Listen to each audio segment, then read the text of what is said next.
बिस्मिल्लाहिर्रहमानिर्रहीम। नाज़रीन अस्सलाम वालेकुम, मैं हूं इमरान वसीम। नाज़रीन, प्रोग्राम का आगाज़ करने से पहले एक छोटी सी अनाउंसमेंट है। अनाउंसमेंट क्या है? आपकी सपोर्ट चाहिए, आपकी दुआएं चाहिए। अनाउंसमेंट नाज़रीन ये है कि मैंने इमरान वसीम ऑफिशियल के नाम से एक नया यूट्यूब चैनल बनाया है। इस नए यूट्यूब चैनल को बनाने की वजह नाज़रीन ये है कि हमारा ये जो पुराना यूट्यूब चैनल है, इस पर कुछ मसाइल आ रहे हैं।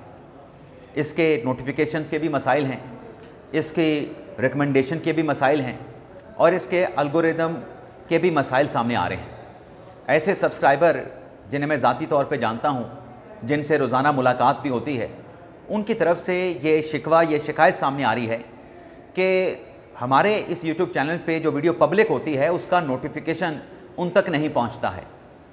तो इस कंप्लेंट को देखते हुए मैंने नया यूट्यूब चैनल बनाया है, जिसका लिंक मैंने अपनी डिस्क्रिप्शन में और जो कमेंट बॉक्स है वहाँ पे पिन कर दिया है। इस नए यूट्यूब चैनल को आप सब्सक्राइब कर लें, बेल आइकॉन का बटन भी प्रेस करें और इसके साथ साथ आप देखने वालों को ये भी बताते चलें कि ये जो व्लॉग आप देख रहे हैं, ये प्रोग्राम 1 घंटा पहले हमारे नए यूट्यूब चैनल पे पब्लिक हो चुका है। यानी हमारा जो नया यूट्यूब चैनल है वहाँ पर हर वीडियो 1 घंटा पहले पब्लिक कर दी जाती है और 1 घंटे के बाद इस ओल्ड चैनल पे, यूट्यूब चैनल पे उस वीडियो को दोबारा पब्लिक किया जाता है। तो अगर आप हमारी वीडियो बर वक्त देखना चाहते हैं, टाइम से देखना चाहते हैं, तो हमारे नए यूट्यूब चैनल को जो है वो आप सब्सक्राइब कर लें और बेल आइकॉन का बटन भी प्रेस करें। आप हमारे भाई हैं, साथी हैं, बहनें हैं, दोस्त हैं, बुज़ुर्ग हैं, तो आपकी नए यूट्यूब चैनल पर सपोर्ट भी चाहिए और आपकी दुआएँ भी दरकार होंगी। अब नाज़रीन आते हैं हमारे प्रोग्राम की जो पहली ख़बर है कि पाकिस्तान तहरीक इंसाफ के रुपोश रहनुमाओं को बिल आखिर गिरफ़्तार कर लिया गया। ये नाज़रीन PTI के साबिक़ रुकन असम्बली हैं, जिन्हें 9 मई के केस में कन्विक्ट किया गया था और सज़ा याफ्ता होने के बाद ये रुकन असम्बली नहीं रहे। लेकिन अब्दुल लतीफ़ चित्राली की जानिब से 9 मई के केस में सज़ा होने के बाद, फ़ैसला आने के बाद अदालत में सरेंडर नहीं किया गया था। तो पेशावर हाई कोर्ट के सामने जो अब्दुल लतीफ़ चित्राली की अपील थी, उसमें पेशावर हाई कोर्ट ने कहा था कि ये हाई कोर्ट आपको रिलीफ नहीं दे सकती। आपके ख़िलाफ़ जो 9 मई के केस में फ़ैसला आया है वो इस्लामाबाद की अदालत से, ATC अदालत से दिया गया है। तो आपके लिए मुनासिब ये है और कानूनी तकाज़ा ये है कि आप जाके इस्लामाबाद में मुतल्लिका अदालत के सामने सरेंडर कर दें। तो आज अब्दुल लतीफ़ चित्राली ने इस्लामाबाद की ATC अदालत में सरेंडर कर दिया है। जब उनकी तरफ से सरेंडर किया गया तो जज साहब ने कहा कि अब्दुल लतीफ़ चित्राली साहब, आपने ताख़ीर कर दी, ये आपको बहुत पहले कर लेना चाहिए था। और जब सरेंडर किया अब्दुल लतीफ़ चित्राली ने, तो थाना रमना की पुलिस ने PTI के रुपोश रहनुमाओं को सरेंडर करने पे गिरफ़्तार कर लिया। और अब गिरफ़्तारी तो अब्दुल लतीफ़ चित्राली साहब ने दे दी है। अब इस गिरफ़्तारी के बाद वो अपनी अपील जो है 9 मई की सज़ा के ख़िलाफ़ उसे इस्लामाबाद हाई कोर्ट में फ़ाइल कर सकते हैं, दायर कर सकते हैं। एक तो नाज़रीन ये ख़बर होगी। दूसरी खबर जो सिंध हाई कोर्ट ने आज जस्टिस तारिक महमूद जंगीरी साहब को जो रिलीफ दिया है, उनके ख़िलाफ़ यूनिवर्सिटी का जो फ़ैसला है डिग्री को सस्पेंड करने का, मनसूख करने का, अब ये रिलीफ तो सिंध हाई कोर्ट ने दे दिया, लेकिन कहानी जो खेल है वो खेल अभी बाकी है। आज जब सिंध हाई कोर्ट में इस केस की समाअत हुई तो कराची यूनिवर्सिटी के जो रजिस्ट्रार हैं इमरान सदीकी साहब, वो पेश हुए। उनकी तरफ से कहा गया कि उनकी नई तैनाती हुई है और इस केस में रिपोर्ट तैयार की जा रही है और वो रिपोर्ट जमा करवाने के लिए कराची यूनिवर्सिटी को वक्त दिया जाए। जिस पर जस्टिस जंगीरी साहब के जो वकील थे सलाहुद्दीन अहमद, उनकी तरफ से कहा गया कि अगर ये फ़रीक कराची यूनिवर्सिटी अदालत से मोहलत मांग रहा है तो मोहलत बेशक आप इनको दे दें, लेकिन जो कराची यूनिवर्सिटी का फ़ैसला है जज साहब की डिग्री मनसूख करने का, उस फैसले को आप सस्पेंड कर दें। जिस पे जो जज साहब थे इकबाल कलोड़ा साहब, उनकी सरबराही में 2 रुकनी बेंच था। जज साहब ने कहा कि ये जो यूनिवर्सिटी ने फ़ैसला किया है जज साहब की डिग्री को कैंसिल करने का, क्या ये मुतासरा फ़रीक को सुन के फ़ैसला दिया गया? एक शख्स की ज़िंदगी भर की कमाई है, उस शख्स को आपने बुलाए बगैर एकतरफ़ा तौर पे उसकी डिग्री को कैंसिल कर दिया, तो आपने तो उसकी उम्र भर की जो कमाई है उसको दाव पे लगा दिया। जज साहब ने कहा कि बज़ाहिर ऐसा लगता है कि जैसे किसी ज़ाती मफाद पे या दिलचस्पी पे जज साहब के ख़िलाफ़ ये कार्रवाई की गई है। कैसे हो सकता है कि एक मुतासब फ़रीक को सुने बगैर जो है आप ये फ़ैसला कर दें? अब नाज़रीन, ये जो अदालत ने हुक्म इम्तना दिया है और कराची यूनिवर्सिटी के फ़ैसले को सस्पेंड कर दिया है, और केस की कार्रवाई को 20 नवंबर तक मुलतवी किया गया है। अब कराची यूनिवर्सिटी ने क्या रिपोर्ट पेश करनी है, ये तो जब रिपोर्ट अदालत में जमा होगी, रिकॉर्ड पे आएगी, तभी पता चल पाएगा। लेकिन इसमें एक बारीक नुक्ता भी है। अगर कराची यूनिवर्सिटी की रिपोर्ट में ये कह दिया जाता है कि इस डिग्री से मुतल्लिक इंक्वायरी करते हुए वो लोग जो कि इम्तिहान देने वाले थे, जो एग्जामिनेशन हॉल में बैठे, जिन्होंने पेपर लिखे, जिन्होंने पेपर दिए, जो एक्चुअल जिनको रोल नंबर अलॉट किया गया था, हमने उनके साथ रब्ता किया था। वो हमारे पास दाखिले के लिए आए थे, एडमिशन के लिए आए थे, तो उनसे हमने रिजू किया। तो ये जो डिग्री जज साहब के पास है, ये तो चूँकि कराची यूनिवर्सिटी की इनके पास इनरोलमेंट नहीं थी, तो हमने इसलिए इनको नोटिस नहीं किया। तो कहानी फिर किसी और तरफ चली जाएगी। और ये बात किसी रिपोर्ट में लिखी भी गई है कि ये जो डिग्री है जज साहब की, इसमें इम्तिहान देने वाले और लोग थे, वो चकवाल के लोग हैं।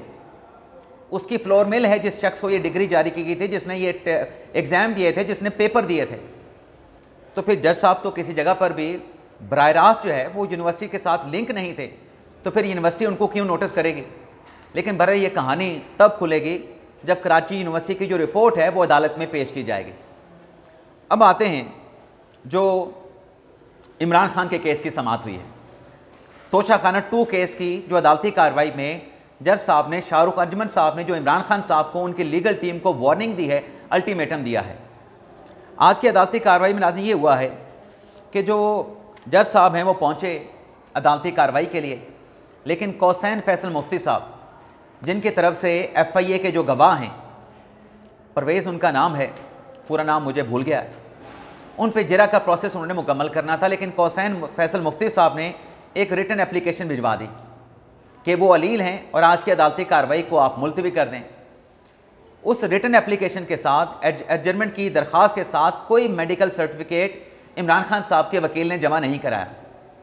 लेकिन अदालत ने उस इल्तवा की एप्लीकेशन को एक्सेप्ट कर लिया और केस की समाअत को जो है वो अगले हफ्ते 6 नवंबर तक मुलतवी कर दिया गया। यानी फिर अब दोबारा इस केस की अडयाला जेल में समाअत होनी है, जिसमें इमरान खान साहब के वकील कौसैन फैसल मुफ्ती साहब जो हैं वो आखिरी गवाह पे FIA के तफ्तीशी पे अपनी जिरा को मुकम्मल करेंगे। लेकिन जज साहब ने जो आज की अदालती कार्रवाई का हुक्मनामा जारी किया, उसमें यह कहा गया है कि बज़ाहिर ऐसा लगता है कि जैसे मुल्ज़मान के जो वकील हैं, अब मुल्ज़मान कौन है, उसमें इमरान खान साहब हैं, बुशरा बीबी साहबा हैं, बुशरा बीबी साहबा की लीगल टीम तो तफ्तीशी अफसरान पे ऑलरेडी जिरा का प्रोसेस मुकम्मल कर चुके हैं। तो जज साहब ने लिखा कि बज़ाहिर ऐसा लगता है कि मुल्ज़म का जो वकील है वो ताख़ीरी हरबे इस्तेमाल कर रहा है, जिरा के प्रोसेस को प्रोलॉन्ग करना चाहता है। तो आइंदा समाअत पे इमरान खान साहब की लीगल टीम के लोग पेश हों और इस केस की कार्रवाई में जो इल्तवा की दरख्वास्त आई है उसके साथ कोई सर्टिफिकेट नहीं लगाया गया। लेकिन इसके बावजूद भी इमरान खान के वकील के इल्तवा की दरख्वास्त को अदालत एक्सेप्ट करती है। लेकिन साथ में अदालत ने यह कहा है, जो इमरान खान पे जुमा भारी पड़ा है, उसमें अदालत ने यह कहा है कि अब यह केस रोज़ाना की बुनियाद पर चलेगा और वकला को इस किस्म की जो इल्तवा की दरख्वास्तें हैं, ऐसी एडजर्नमेंट की एप्लीकेशंस को इंटरटेन नहीं किया जाएगा। तो नाज़रीन, जैसे मैंने कहा था कि भरपूर कोशिश की जा रही थी कि केस को प्रोलॉन्ग किया जा सके, उस पर आज जज साहब ने फैसला दे दिया है कि ये इस तरीके से कार्रवाई में जो ताख़ीरी हरबे या हथकंडे हैं वो इस्तेमाल करने नहीं दिए जाएंगे। 6 अक्टूबर को समाअत होगी और इमरान खान साहब के वकला अपनी हाज़िरी को आइंदा समाअत पे यकीनी बनाएं। अब नाज़रीन आ जाते हैं जो जस्टिस आयशा मलिक साहबा का फ़ैसला है, जो कि मखसूस नशिस्तों के केस में उनका इख्तलाफी नोट है। आयशा मलिक साहबा के साथ इस इख्तलाफी फ़ैसले, इस इख्तलाफी नोट के साथ जस्टिस अकील अब्बासी साहब ने इत्तफ़ाक़ किया है। अब ये फ़ैसला क्या है नाज़रीन, इस इख्तलाफी नोट में जो आइनी बेंच के जजेज़ हैं उनके वक़ार, उनकी साख और उनकी जो क्रेडिबिलिटी है उसको जस्टिस आयशा मलिक साहबा ने क्वेश्चन कर दिया है। कैसे क्वेश्चन किया है नाज़रीन, मैं आयशा मलिक साहबा का जो नोट है जिसमें मजमूई तौर पे 8 पैराग्राफ तहरीर किए गए हैं, उसमें जज साहबा ने जो नज़रसानी की दरख्वास्त थी, जिसे अकील अब्बासी साहब ने आयशा मलिक साहबा ने यह कह के मुस्तरद कर दिया था कि इसमें रिव्यू का कोई ग्राउंड लिया नहीं गया, ऐसा कोई कानूनी नुक्ता है ही नहीं कि जो अदालत का 9 जुलाई का जो फ़ैसला है उस पर नज़रसानी की जा सके। तो इन नज़रसानी की दरख्वास्तों को मुस्तरद करने की जो रीज़निंग आयशा मलिक साहबा ने दी है, पहले तो वो वजूहात आपके साथ हम शेयर करेंगे, उनका क्रिटिकल एनालिसिस भी करेंगे। आयशा मलिक साहबा ने लिखा कि जो इलेक्शन कमीशन है, इलेक्शन कमीशन के अलावा बाकी जो भी दरख्वास्त गुजार नज़रसानी लेके आए, नून लीग वाले थे, पीपल्स पार्टी वाले थे, उन्होंने तफसीली वजूहात जारी होने के बाद अपनी इजाफी जो गुजारिशात हैं वो जमा नहीं करवाई। इजाफी गुजारिशात सिर्फ इलेक्शन कमीशन की जानिब से जमा करवाई गई, लेकिन नज़रसानी की इन दरख्वास्तों में कोई ऐसा नुक्ता नहीं उठाया गया, कोई ऐसे सुकम की गलती की निशानदेही नहीं की गई कि क्यों अदालत जो है अपने 9 जुलाई के फ़ैसले को, जो कि 12 जुलाई को सुनाया गया था, अपने उस फैसले पे नज़रसानी करें। आयशा मलिक साहबा ने अपने फ़ैसले में लिखा कि जो एतराज़ उठाया गया कि पाकिस्तान तहरीक इंसाफ जो है वो सुप्रीम कोर्ट के सामने पार्टी नहीं थी, तो इस नुक्ते को जो तफसीली फ़ैसला सुप्रीम कोर्ट ने 23 अगस्त को जारी किया था, उसमें हमने इस नुक्ते को जो है वो एड्रेस कर दिया है। और नज़रसानी की जो दरख्वास्तें हैं वो महज रूटीन के तौर पे आप दायर नहीं कर सकते, लेकिन ये जो नज़रसानी की दरख्वास्तें आई हैं इसमें ऐसा लगता है कि जिसमें जो दरख्वास्त गुजारान थे जो कि री आर्गू करने की कोशिश कर रहे थे, सिर्फ एक रूटीन के तहत ये नज़रसानी की दरख्वास्तें दायर की गई। नज़रसानी दायर करने की कोई ठोस वजूहात जो हैं वो नहीं बताई गई। और फिर इसमें यह भी कहा गया कि इलेक्शन कमीशन जो है उस पर शदीद बरहमी का इजहार किया गया कि सुप्रीम कोर्ट का जो 9 जुलाई का महफूज किया गया फ़ैसला, जो कि 12 जुलाई को सुनाया गया, उस फैसले पर इलेक्शन कमीशन जो है वो अमल दरामद करने में नाकाम रहा। और इलेक्शन कमीशन की तरफ से अदालती फ़ैसले पर अमल ना करना, इसमें जो जमहूरी वैल्यूज़ हैं उनको नुकसान पहुँचाया गया और इस अदालत की जो अथॉरिटी है उसको भी अंडरमाइन किया गया है।